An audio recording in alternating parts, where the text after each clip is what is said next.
Olá.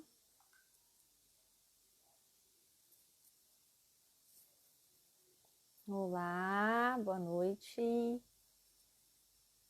Vamos esperar o pessoal entrar. Começar mais uma live daqui a pouquinho. Hello, Flávia. Oi, Silvia. Tudo bem? Vamos lá. Daqui a pouquinho vamos esperar também a nossa palestrante entrar aqui. Nirlene, Nirlene, tudo bem? Oi, Fê, tudo bom? Todo mundo entrando.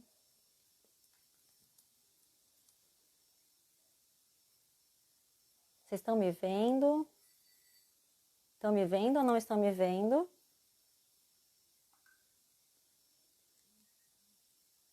Pessoal, responde para mim se está todo mundo me vendo aí, porque eu tô tensa com o meu celular.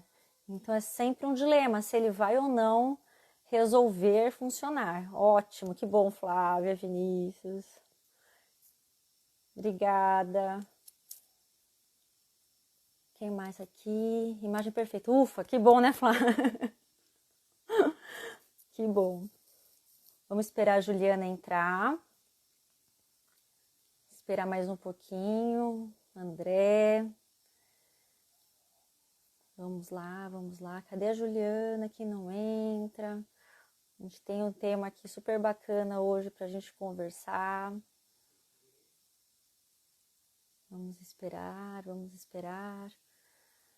Semana que vem já tem outra live também, que também vai ser muito legal. Então, quem já estiver por aí já vai deixando anotado, que em breve a gente já lança a nossa propaganda da próxima live. Vamos lá. Vamos ver. Opa, dei uma pequena sacudida. Deixa eu ver. Vamos esperar um pouquinho. Aguardar a Ju. Doutora Juliana. Gente, vocês vão me falando se vocês estão... Tá tudo certo? Se tiver alguma coisa, se o celular travar, vocês avisem, por favor. Tô mandando aqui uma mensagenzinha para ela.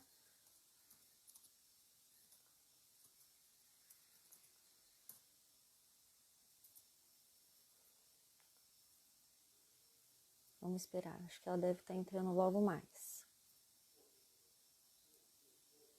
Ó, minha mãe, ó, a Ju chegou. Deixa eu chamar a Juliana para...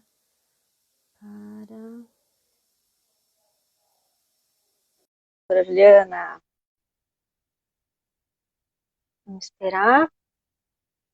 Aguardando a entrada dela. Opa, entrou. Olá! Tudo bem? Tudo bom? Tudo bem. O som tá bom? Prefere que eu ponha o fone? Pra mim tá ok, eu acho que não tá... O pessoal também vai ajudando bastante, né? Vai falando, tá com umas microfonia, tá ecoando, tá, enfim, mas pra mim tá ok.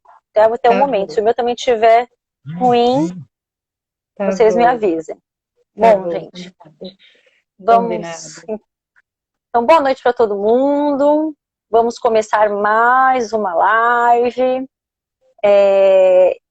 E aí, pensando, né, nessa nossa live, né, antes de apresentar, né, a Juliana, eu acho que eu queria falar um pouquinho sobre a questão da pandemia, né, que ela tem, né, traz com ela inúmeras consequências, né, em diferentes áreas da vida.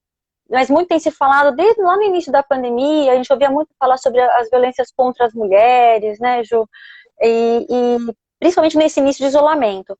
Mas também nesse campo que é super triste, né, a gente ter que abordar isso, mas extremamente necessário, também tem as violências contra crianças e adolescentes. E foi por isso que a gente pensou muito em trazer a doutora Juliana para falar com a gente, né?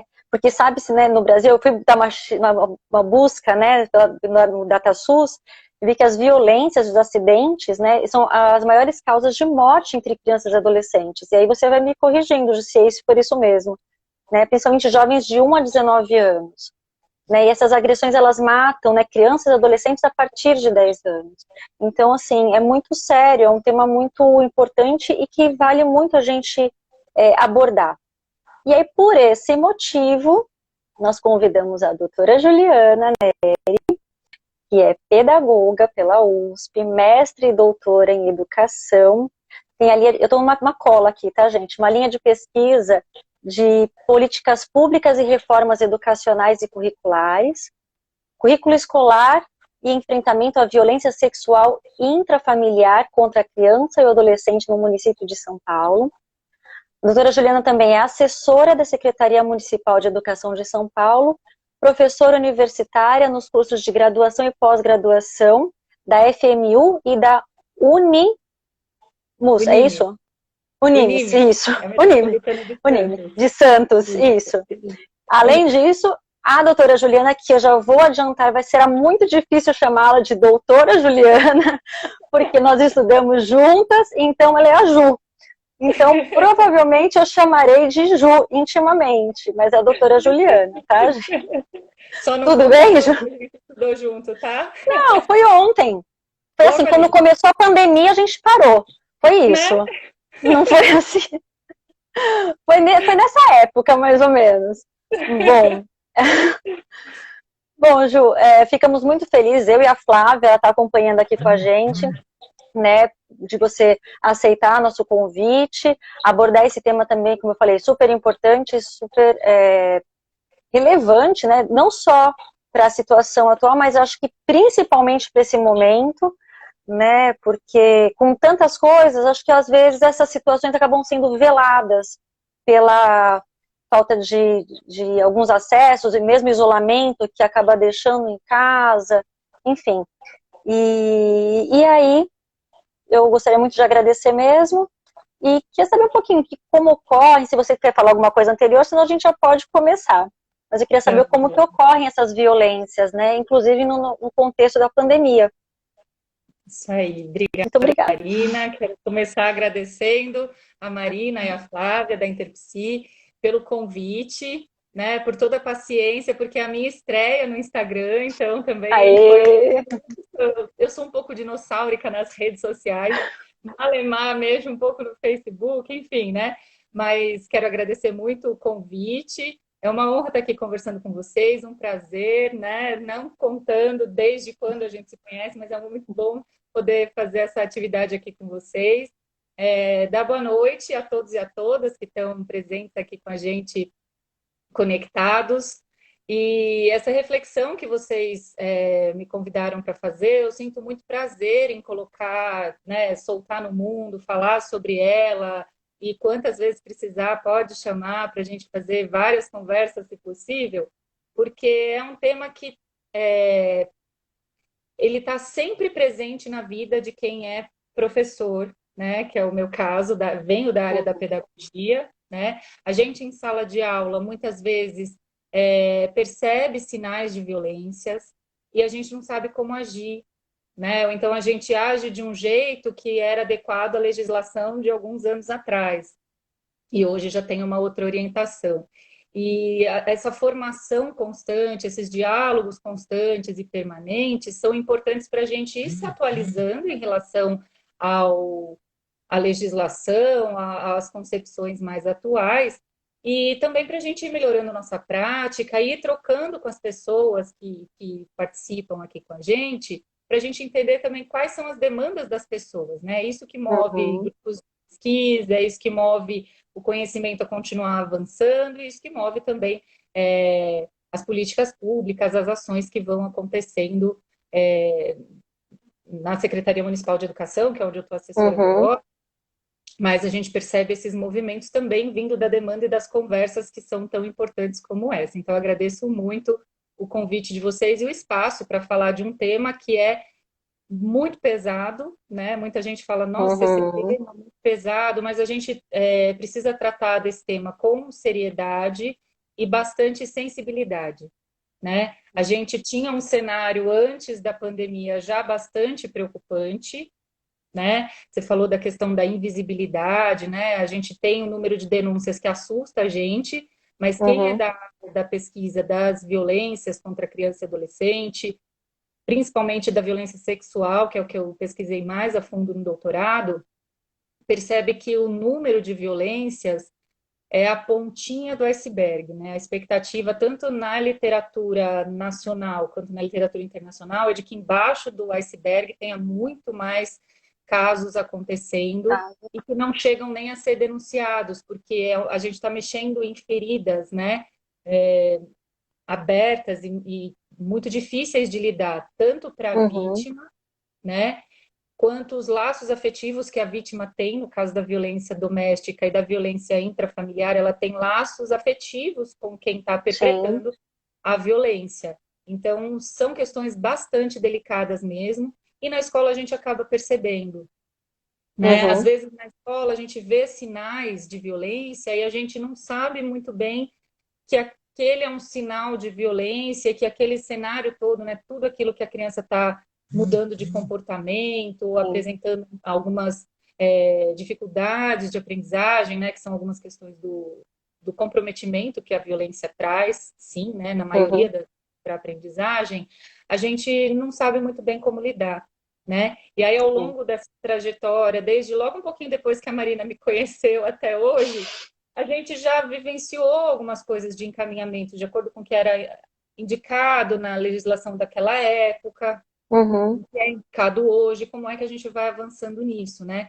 Esse olhar para a infância, essa concepção de infância que também vem se transformando na medida em que a gente olha a infância com mais atenção e percebe as necessidades, né?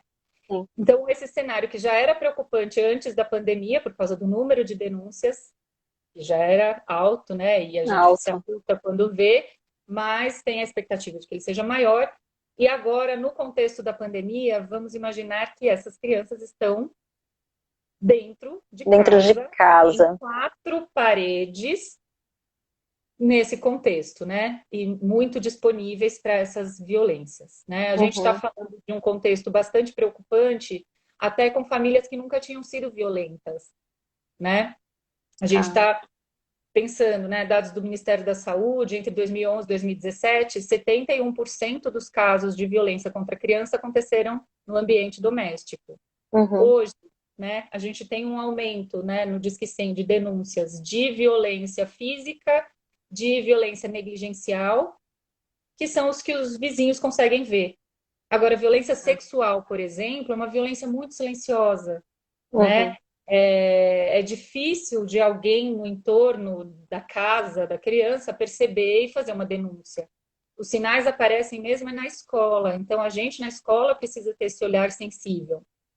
Como é Tá. que a gente faz isso nesse momento de pandemia, né?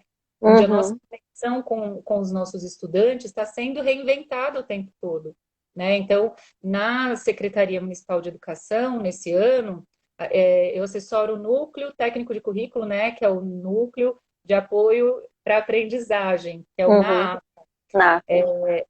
Isso. E o NAAPA construiu um site onde o mais acesso de adolescentes, né? As crianças menores não têm tanta autonomia para acessar sozinhos, mas tem tido atendimento de adolescentes pelo site. Por quê? Porque eles precisaram reinventar os canais de diálogo, os canais de pedido de ajuda. Então, esse momento Uhum. da pandemia exige de nós uma reinvenção desses canais de diálogo com os nossos Certo. estudantes, com as crianças e adolescentes, porque a gente está, né, no isolamento social.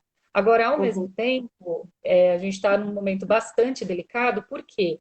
Porque ainda em isolamento, a gente já está começando a ver sinais de abertura, flexibilização, e as escolas se preparando, né? O governo do estado está orientando que as escolas comecem a retomar as atividades presenciais por volta de 8 de setembro. Então, a gente está Uhum. pensando já nesse retorno também. Como é que a gente recebe e acolhe as crianças que podem ter sido vítimas de violência nesse momento? Como é que a gente consegue educar o nosso olhar para saber detectar os sinais das violências, né? Uhum. E aí perceber todos esses sinais para evitar, sim, que a criança fique num ciclo de violência, né, constante e que a gente consiga, detectando esses sinais, agir rapidamente, encaminhar situações para dar um basta. Porque se a gente na escola não denuncia, não dá um basta na situação com um encaminhamento adequado para o conselho Uhum. tutelar, a violência continua. Raramente, né, Sim. uma característica da violência contra a criança é que raramente acontece um episódio único de Tá. violência, né? Tanto a Uhum. violência física, a violência sexual, a violência psicológica, elas são violências recorrentes.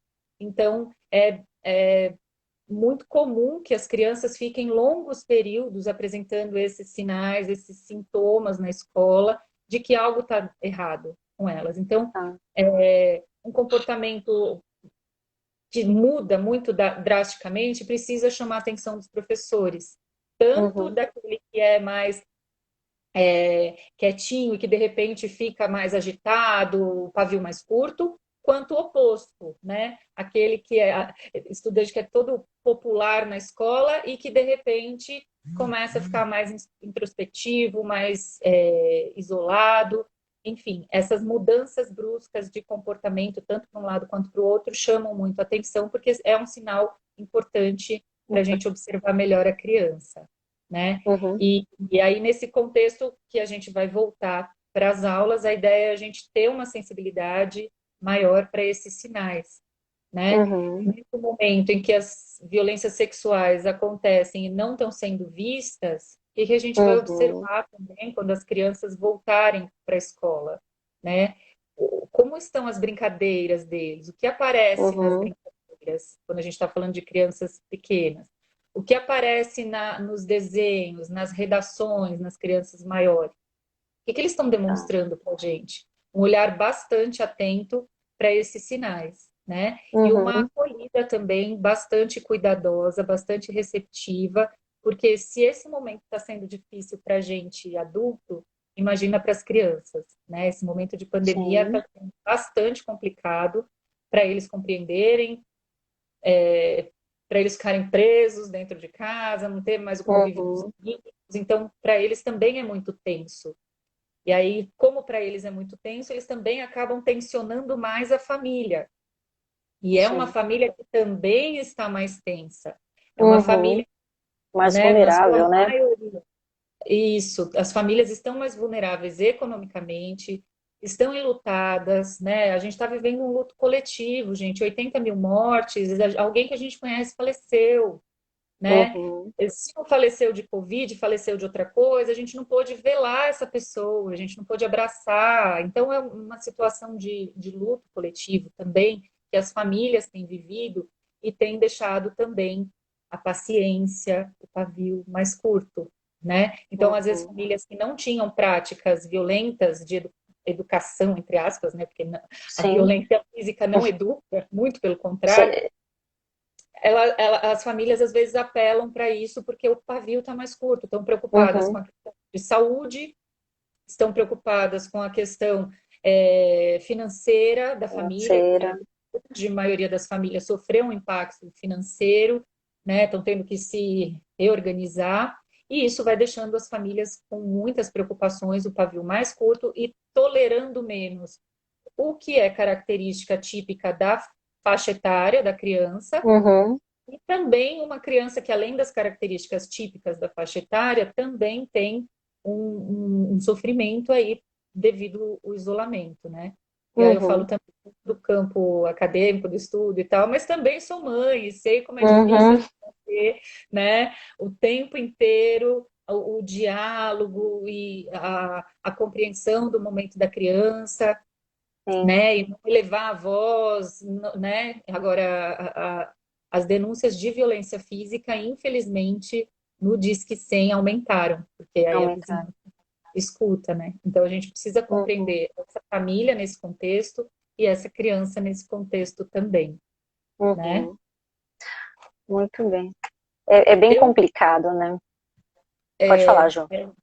não, é assim, eu costumo falar de violências, né, no plural, e às vezes as pessoas não entendem, né, porque que eu falo violências no plural. Uhum.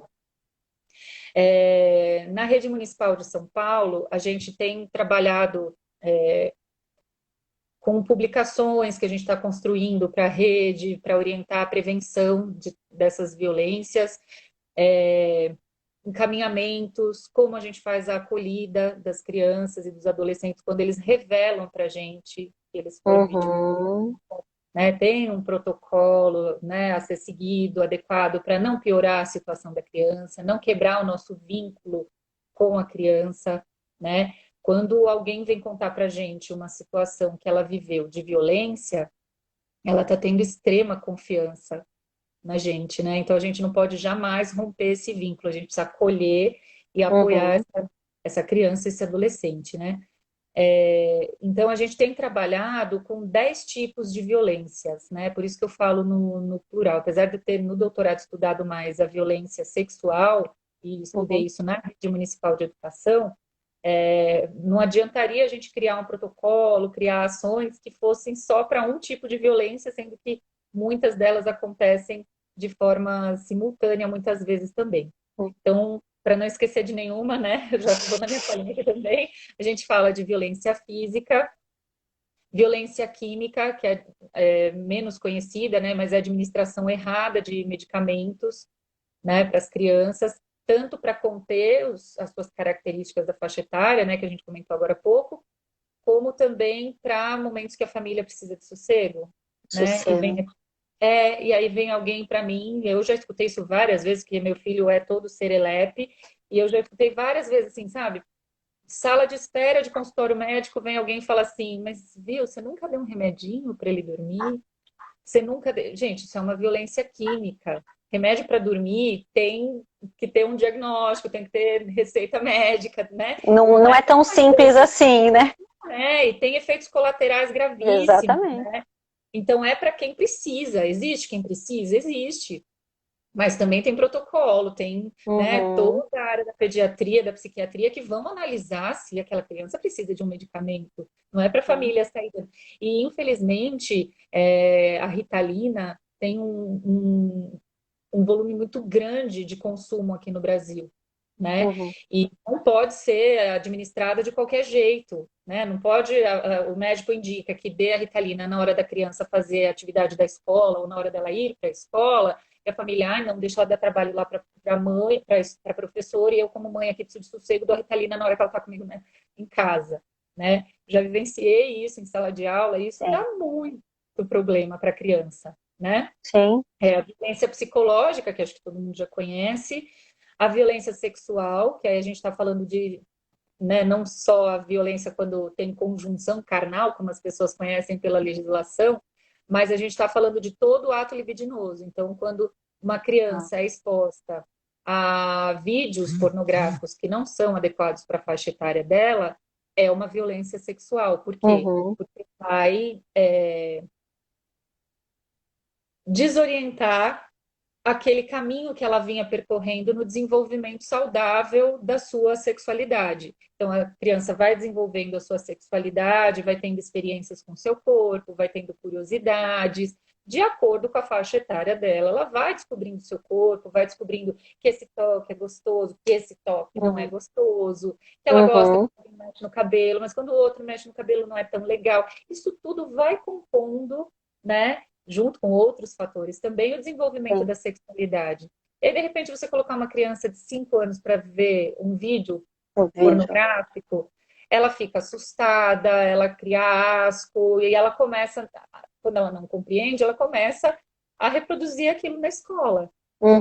Aí vai ficar pegando os coleguinhas, vai ficar imitando. Então, isso tudo acaba prejudicando o desenvolvimento da sexualidade. Então, é visto também pela legislação como uma violência sexual. Uma violência. Ô Ju, e pensando nisso, não sei se faz sentido, ou na verdade, assim, queria que você me esclarecesse. Você fala de vídeos pornográficos, mas e vídeos que contém alguma cena, um filme que contém uma cena e a criança ainda não é da faixa etária. Isso também condiz como uma violência sexual, enfim? Também? Tem uma briga boa, né, travada aí por causa da classificação da faixa etária para cada programa, Uhum, para cada sim, filme e tal, justamente por isso, porque são informações que a criança não vai ter maturidade suficiente para compreender. Então, vai sim. causar um estranhamento, ela não vai saber lidar com aquela situação, e aí ela vai ficar reproduzindo aquela situação com os Reproduzindo.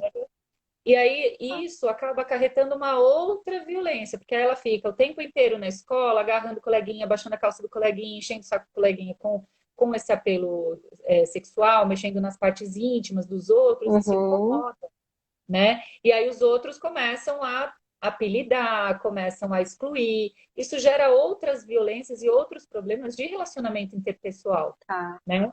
E vai prejudicar o desenvolvimento dela como um todo, né, Uhum, especificamente no desenvolvimento da sexualidade dela, mas também o desenvolvimento e relacionamento com as outras crianças, né? A uhum, gente pode evitar um bullying, né, gente, nesse sentido. Então, a gente precisa ficar muito atento, né? E na nossa é. cultura isso é muito difícil, porque as nossas crianças ouvem, né? E aí eu não estou falando de um tipo de música específico, mas as crianças ouvem no rádio, ai, se eu te pego, e cantam e não sabem nem do que estão Uhum, falando. Às vezes tem sim, escolas que na festa junina colocam as crianças para dançar essas coisas, né? Eu fico horrorizada, mas enfim, tem, né? Não é tem. adequado para aquela faixa etária, tem um apelo ali que elas nem sabem o que ela está falando, mas está, né, dançando e Já tal. vai colocando, né, uma ideia, né? E aí não é assim, às vezes eu receio que as pessoas levem isso para um lado moralista, né? Falar, Hum, um lado moralista, não é o moralismo, mas é a preservação da saúde sexual da criança, né? A uhum, gente tem a OMS também tem vários documentos que falam sobre isso e tem documentos que trazem os direitos ao desenvolvimento sexual saudável, né? uhum, Então, essa questão da classificação de filmes, a gente tomar cuidado com as músicas que as crianças escutam e tudo mais, também faz parte disso, porque a gente vai permitindo que a criança acesse aquilo que é adequado para a faixa etária dela, para ela uhum, ter o grau de compreensão, né, daquela situação.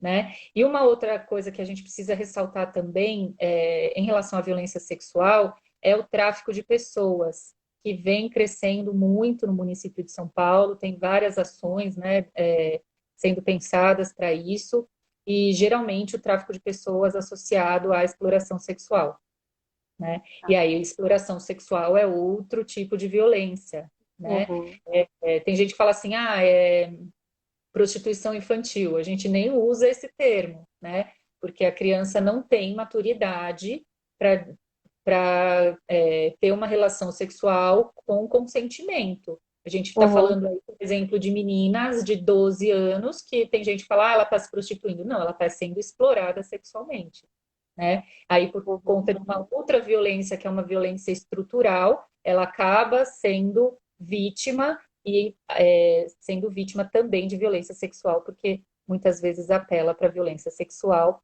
né, para exploração sexual, para ter algum sustento, e isso é uhum, crime, né? Tem uhum, previsto na legislação.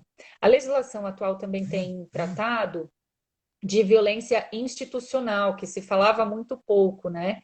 E aí agora, em 2017, a legislação vem intensificando mais detalhadamente os apelos para que não tenha dúvidas de que as instituições também podem ser violentas, né? A escola violentas, né? é violenta, o currículo escolar pode ser violento se ele não promover esse cuidado com a criança, se não promover conhecimentos significativos, né, para a criança saber se prevenir, se Uhum, autodefender, né, se autoproteger. Então, a gente está falando aí de instituições que deveriam proteger a criança e que, de uma forma ou de outra, acabam é, cometendo uma violência. Racismo dentro da escola, né?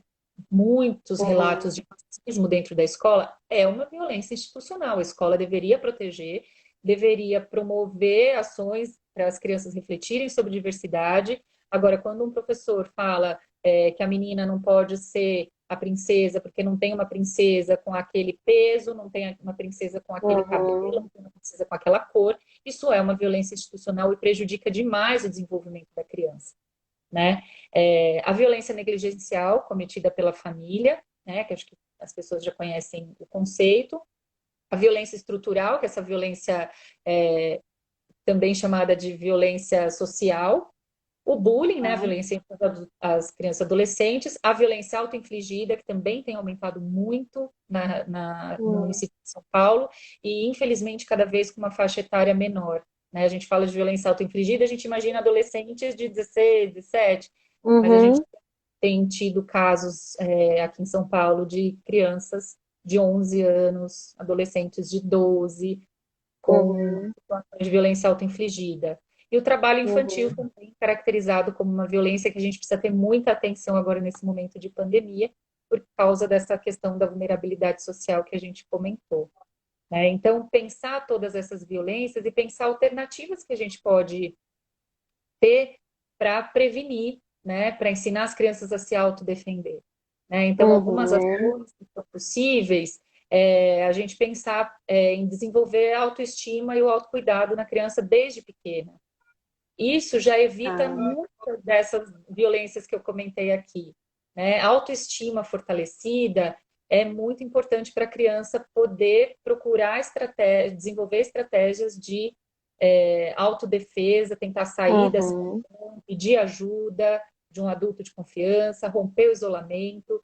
Então, assim, são muitas estratégias que a gente pode pensar para prevenção, mas autoestima, autocuidado e empatia, eu acho que cabe em quase todas as violências. Né? Ô, Ju, eu vou fazer uma das perguntas aqui que eu acho que tem a ver um pouquinho com o que você vinha falando, né? Então, a Nina Ramos, ela perguntou o que devemos fazer se acharmos que uma criança está sofrendo maus tratos. Eu não sei se contempla na sua fala, você quer esperar para deixar para o final, ou se você quer que já vai colocando algumas perguntas. Não, acho que pode ir colocando as perguntas sim, senão eu desembesto falar e vou até 2035, eu falo. No ECA já está previsto, o ECA fez 30 anos agora, dia 13 de julho, né? Então, o ECA já previa que todo mundo deve denunciar situações de violência, né? É dever da família, da sociedade, do Estado, a proteção da criança. Então, se a gente desconfia de uma situação de violência, a gente precisa denunciar. Na escola, as escolas têm a obrigatoriedade de denunciar o conselho tutelar, porque o conselho tutelar é a porta de entrada para a rede de proteção social poder atuar. Né? Aqui em São Paulo a gente construiu um protocolo, também tem bastante desenhado, né? O que encaminhar, como olhar, como identificar. Recentemente a legislação de violência física mudou. Se a gente percebe violência física na criança, marcas no corpo, dores, e a criança revela ou a gente suspeita, a gente não precisa ter certeza. No caso de suspeita, já deve... Então, ela suspeita já. Já deve encaminhar. E no caso da violência física, ela deve ser encaminhada simultaneamente para o Conselho Tutelar, Vara da Infância e Ministério Público, porque a violência física chega naquele dado que você colocou, né? Às vezes a gente pensa que é um acidente e, né, a violência completa não é. Na maioria das vezes não. Tem um dos precursores, né, que foi o Tardieu, que foi um médico legista francês. Ele foi o primeiro que pegou, né, os dados, né, das mortes por acidentes e foi analisar na França, lá em 1800 e alguma coisa, segunda metade, né? Ele viu que mais de 70% dos casos que eram colocados naquela ocasião como acidentes não era violência física que chegou a uma violência fatal. E a violência fatal, ela tem crescente, né? Que é bem característico dela. Então, se a gente suspeita de uma violência fatal e não sabe se vai denunciar ou não, a gente lembra desse crescente da violência física até que ela chega num momento de violência fatal. Né?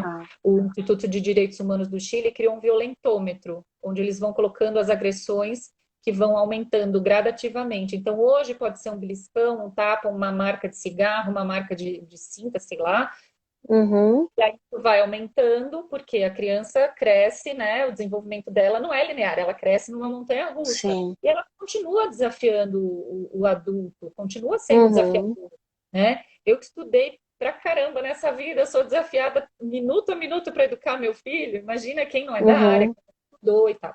Então é muito desafiador educar uma criança, né? Sim. E aí os desafios permanecem.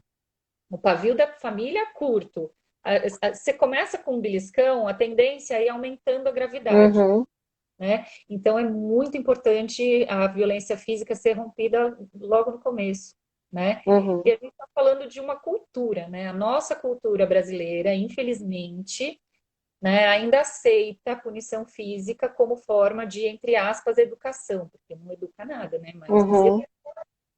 Mas a gente acaba sendo tolerado isso ainda. Então a gente precisa mudar essa cultura. E aí também é uma luta grande dos psicólogos, dos pedagogos, né? Uhum. Incentivar cada vez mais a educação por meio do diálogo, por meio da, da conversa incansável com as crianças, com a linguagem adequada à faixa etária deles, né? Sim.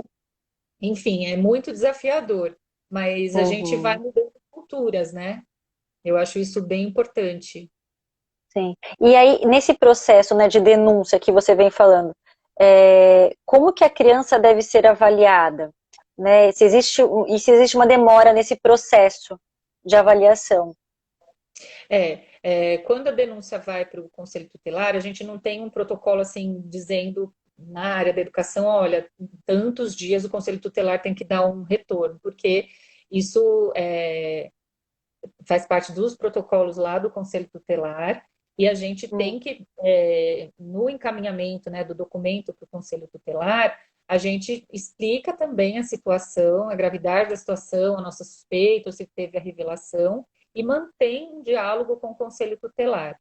Se o Conselho Tutelar não agir, não tiver dado retorno ainda, e a gente continuar fazendo contato com o Conselho, e ele não tiver conseguido começar o processo de cuidado dessa criança, a gente vê que ela continua em situação de risco, a gente precisa encaminhar a situação para o Ministério Público e para a Vara da Infância, né?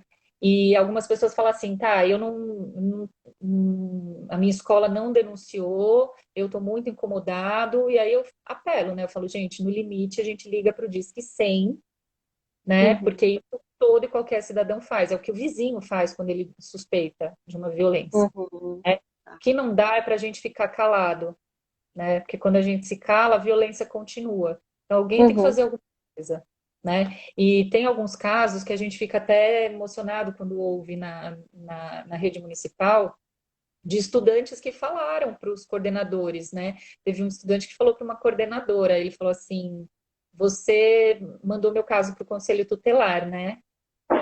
Aí ela perguntou: por que você está me dizendo isso? Ele falou assim: porque o conselho tutelar foi lá na minha casa e ele não mexeu Uhum. mais comigo. Só a visita do conselho tutelar já demonstra, né, para uma família que tem a prática da agressão ou onde ocorre uma violência sexual, que a sociedade está de olho. E como a violência se perpetua pelo manto de silêncio que encobre, né, pela invisibilidade que você falou no comecinho, quando se percebe que alguém está olhando, que alguém está vendo, isso pode sim já ser um fator Uhum. de proteção. Protetivo. Uhum. Tem que tomar cuidado com esse encaminhamento, tem que fazer de forma adequada. Eu, em nenhum momento a literatura acadêmica nem nenhuma fala de diálogo com a família, porque isso também eu já vivi Uhum. muito em sala de aula. A gente tenta o diálogo com a família suspeita que a gente está encaminhando o caso para o conselho tutelar, aí pega a criança e matricula em Insiste, outro, leva some, embora. some. E aí Uhum. a gente perdeu a oportunidade de fazer a proteção, de romper Uhum. aquele ciclo. Porque a criança vai para outro lugar sem conhecer estratégias de autoproteção, sem saber que ela tem direito, né? Sim. Sem conhecer os seus direitos fundamentais, e ela vai continuar sendo violentada em outro lugar, né? Uhum. Então é importantíssimo que a gente, suspeitando, a gente denuncia. Eu sou a chata do Conselho Tutelar mesmo, né? Eu tenho o telefone do Conselho Tutelar de Santana, eles, coitados, eu vejo uma criança lá, trabalho infantil no Farol, eu ligo, né? Então, né? Gente, eu ligo o tempo inteiro, meu marido fala, você não cansa? Eu não canso, porque Não, enquanto estiver acontecendo, a gente vai continuar denunciando, né? sim. Às vezes, a família inteira está numa situação de vulnerabilidade social. Às vezes a gente vê Uhum, famílias inteiras no Farol e a criança lá, faça chuva, faça sol, vendendo bala, ou então, quando o que é pior, às vezes, né, sendo aviãozinho no tráfico, que eles chamam de trabalho, uhum, né? Então, isso sim. é muito perigoso. A gente ouvir essas coisas que as crianças falam para a gente na escola, a gente precisa ficar bem atento, né, ao que eles falam.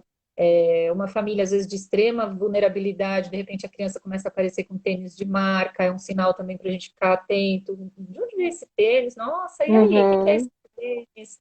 Né? sim. Tem muita situação de abuso sexual que o abusador dá recompensas para a criança. Então, Uhum, tem toda a criançada lá na vizinhança, mas aí o abusador tem preferência por aquela, e aí ele leva só essa criança lá na lanchonete, que dá o brinquedinho de brinde, a criança começa a aparecer com esses presentinhos e tal. E uhum. aí, né? A gente precisa Mas chama olhar, atenção, né? chamar atenção e Chama denunciar, atenção, né? sim. Para romper o ciclo. Hoje você estava falando sobre como proteger essa criança desde pequenininho, né? Então, vem uma pergunta assim, né? Como ajudar essa criança, né? Então, como que a gente pode ajudar? E tem uma outra nuance aí, até onde vai esse envolvimento. Então, eu acho que são duas vertentes dessa pergunta que dá para tentar levantar aqui, que é a ajuda que você vinha dizendo antes, né? E depois também, se eu vou me envolver, até onde eu posso me envolver? Acho que você falou um pouco, né? Porque até o menino do farol, né? Então você está fazendo a denúncia. Mas eu queria retomar um pouco isso do que você estava dizendo lá para trás, né? De essa criança da autoestima, de como que ela mesma pode se proteger. Pela nossa É, conversa, que acho que depois vai ficar para uma outra live que você falou sobre o bebê também, isso ficou na minha cabeça, né? Como que o bebê pode, mas acho que isso daí a gente vai ter que deixar para uma outra live. Que eu a fiquei proteção pensando de também verdade. sexual do bebê, né? O Do bebezinho já bebê, aprende a se proteger. Isso é, aí. E assim, se a gente pensar até onde a gente vai, se eu estiver pensando enquanto escola, eu penso muito com a cabeça de escola, porque sou pedagoga e uhum, atuo, né, com a escola. A escola, no momento que a criança faz uma revelação de violência, a gente não deve ficar perguntando coisas para a criança, né? O pessoal do judiciário, a área de direito, tem feito muitos estudos, muitas publicações de artigos para evitar a revitimização. Por quê? Cada vez que a uhum, criança conta uma violência vivida, no caso da violência sexual, ela revive tudo aquilo, né? uhum, E aí, todo aquele comprometimento que eu falei da aprendizagem dela se dá por quê? Porque ela tem memórias recorrentes, né? Ela tem uma descarga de hormônios, substâncias tóxicas no seu corpo que vão atrapalhar o desenvolvimento da sua memória, que vão atrapalhar é, tem alguns estudiosos que falam de alteração na resposta neuroimunoendócrina oxidativa. O que é isso? A criança tem alterações físicas no seu corpo que vai fazer com que ela tenha doenças inflamatórias crônicas, que ela uhum, tenha depressão, que ela tenha muitas outras doenças por causa dessa consequência. E aí, cada vez que ela fica lembrando e falando sobre aquilo, ela descarrega no corpo as mesmas substâncias. Então, o judiciário tem feito até mesmo audiências, evitando que a criança fique falando, falando, repetindo e repetindo. Então, nesse aspecto, é importantíssimo que a escola tenha registros e encaminhe situações de violência com maior grau de detalhamento daquilo que a criança quis falar, tá. né? A única coisa que é adequado que a gente pergunte para a criança é se ela nota alguma diferença no corpo dela, né? Então, se a criança é bem pequena, a gente pode perguntar, eu vou perguntar para ela, você acha que você tem alguma DST? Não, né? Você acha que está grávida? Também não, né? De acordo com a faixa etária dela. Mas a gente pergunta se tem alguma alteração no corpo dela, se ela percebeu algum cheiro diferente na calcinha, se tem algum líquido diferente na calcinha. Uhum. No caso da violência sexual contra os meninos, é muito comum eles terem dores abdominais e muita dificuldade de controlar os esfíncteres. Então, perguntar para o menino se ele consegue controlar o cocô, se está tudo bem, se não tem nada diferente na cueca dele, né? E Uhum. também, muitas vezes eles são vítimas de violência sexual, têm dificuldade de controlar os esfíncteres e são, né, vítimas de bullying na Eu escola, digo, porque colocam um uhum. apelido, não quer ficar perto, porque cheira mal, enfim, né? Então, a gente só faz perguntas de cunho de encaminhamento para a saúde, porque aí precisa ser encaminhado Ah. com urgência, né? Uhum. A saúde tem protocolos de proteção, né? Então, eles têm medicamentos que eles precisam dar quando a criança é vítima de uma violência sexual com a conjunção carnal, como diz a legislação, né? Quando tem a penetração, precisa tomar uma série de medicamentos. As meninas, quando Ah. elas já estão chegando lá perto da menstruação, ou já menstruam, elas precisam tomar a pílula do dia seguinte para evitar uma gravidez, né? A grande parte da gravidez na adolescência é fruto de violência sexual, né? E aí a menina Caramba. fica ainda estigmatizada porque falam, né, no entorno, a Todo. vizinhança fala que ela é a piriguete, né? Tem mais Uhum. uma violência aí, né? E muitas vezes ela é vítima de uma violência sexual intrafamiliar, né? Uhum. Então, a escola só vai perguntar até onde ele quiser dizer, porque para a escola só cabe isso, né? Eu saber o que eu encaminho urgentemente para a rede de saúde e o que ele quiser me contar, o que ela quiser me contar, a vítima, eu vou registrar. Eu vou evitar pedir para ela repetir para a coordenadora pedagógica, porque geralmente o vínculo da criança é ou com o professor ou Uhum. com o professor de educação física, a sala de leitura, os professores têm atividades, né, mais prazerosas, que as crianças gostam mais, Uhum. tem mais vínculo. Nem sempre eles contam o professor da sala de aula. Ah. E aí, nesse momento que ele fez a revelação, é importante que a gestão da escola confie no que esse profissional escutou, né? E evitar que peça de novo para a criança contar, porque aí, se ele contou, sei lá, para a professora da sala de aula, a professora fica assustada, não sabe o que fazer, pede para ela contar de novo para a coordenadora.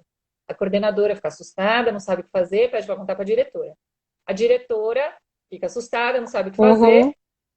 chama o E conselho assim tutelar. vai. Até chegar no conselho tutelar, ela já reviveu 4 vezes aquela situação, né? Fora aquelas memórias, né, intermitentes que ficam vindo quando ela está tentando se Uhum. concentrar para compreender a divisão com 2 algarismos na chave e fica lembrando daquela situação, Uhum.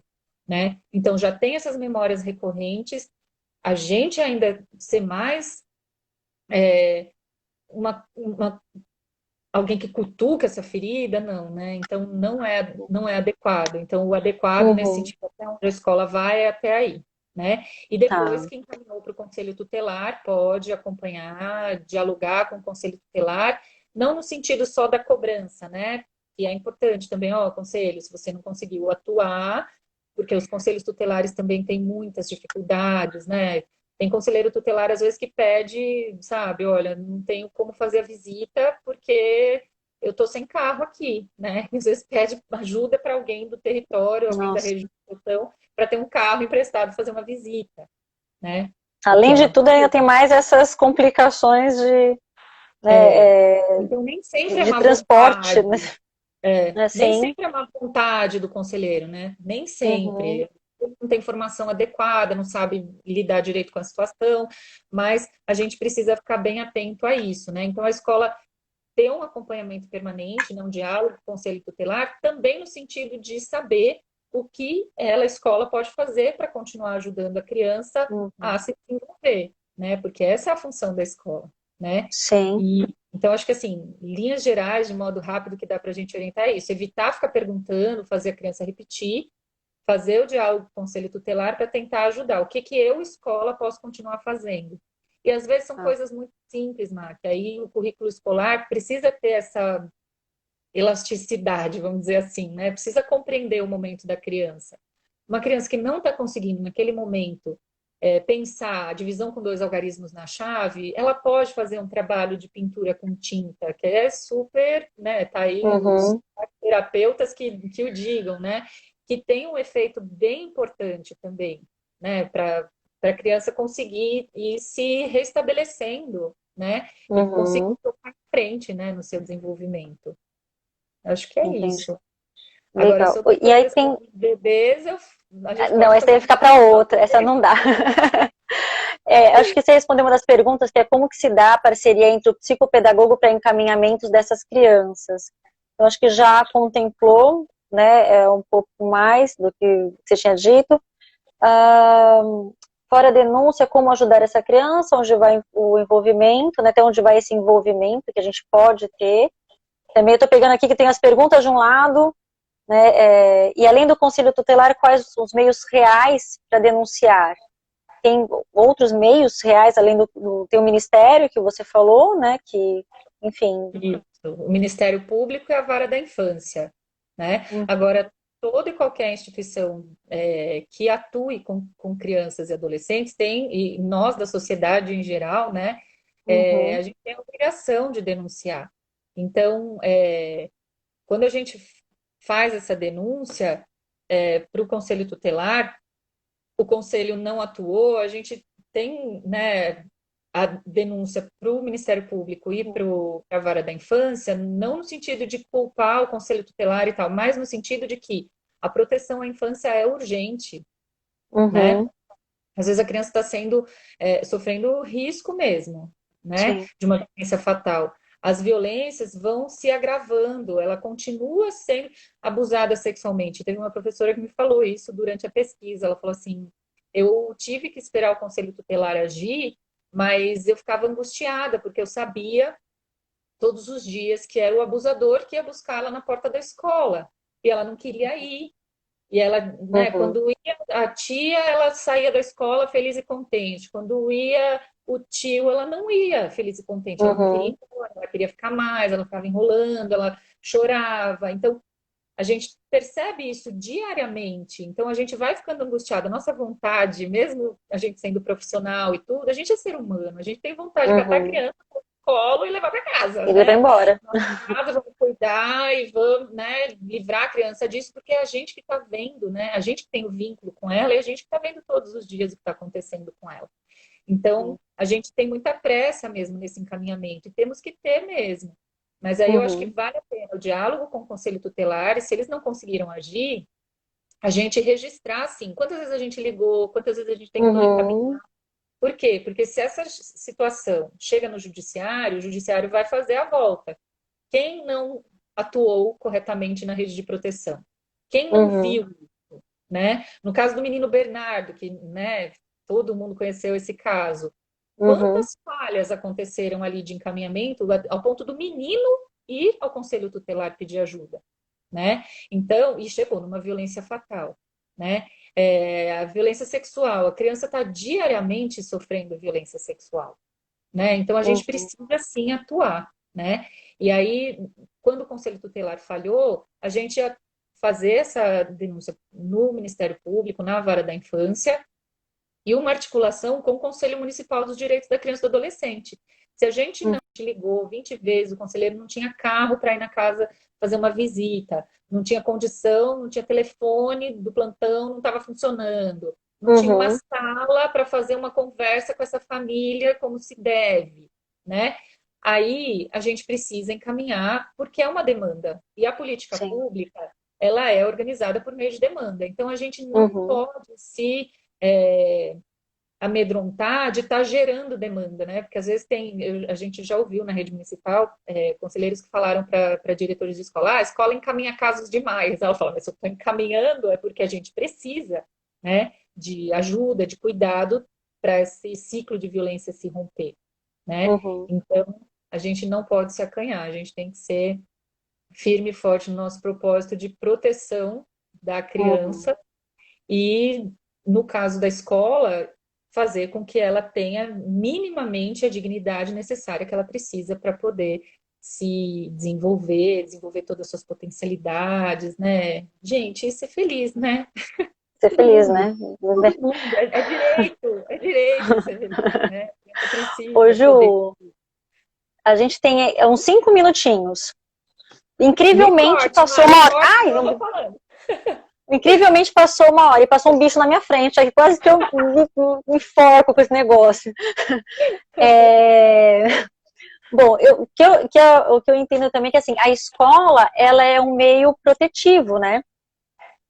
Então, é super importante a escola nesse processo, né, junto, porque muitas vezes é quem vai estar em contato, né, imediato com essas violências, né. Então, o que eu queria ver com você, assim, o que a gente pode fazer enquanto família, né, em algumas situações. Eu queria abordar outros e muitos outros temas.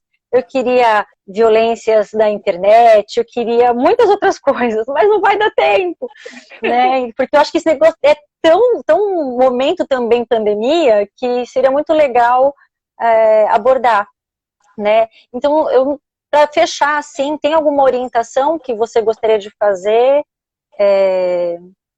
Bem breve, porque a gente está passando nosso tempo.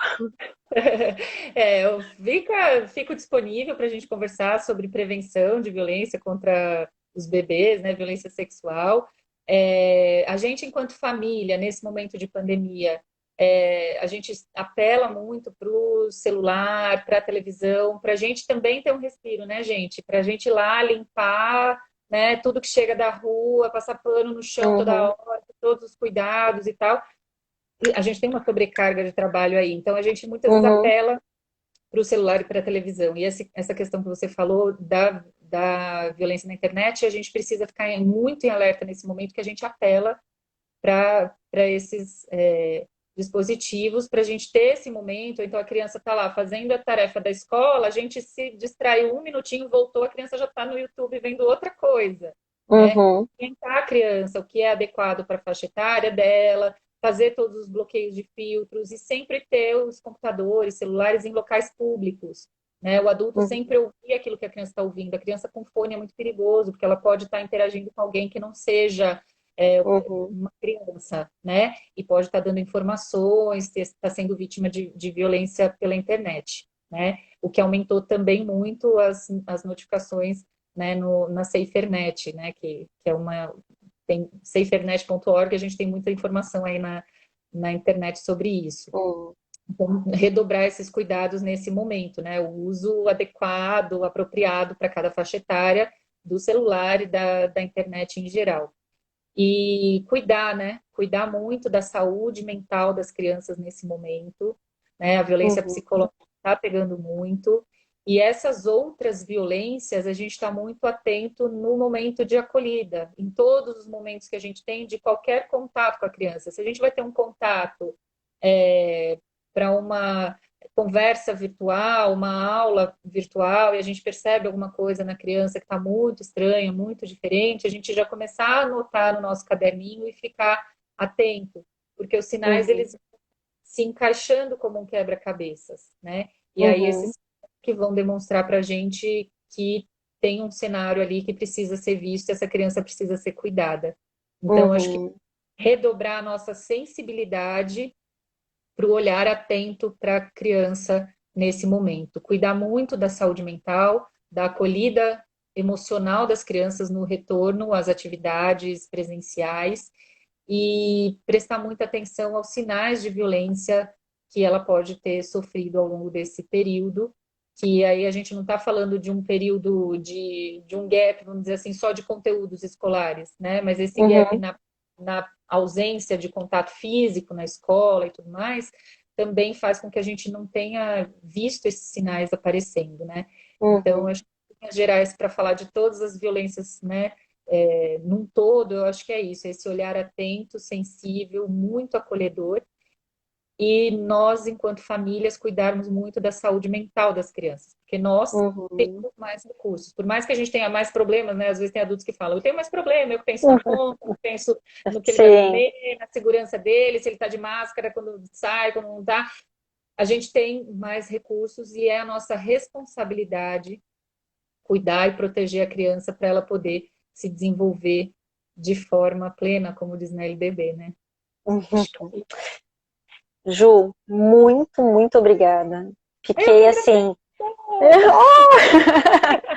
Não, foi muito boa. A Flávia já comentou aqui também. A gente tem 30 segundos esse negócio apontando aqui para mim.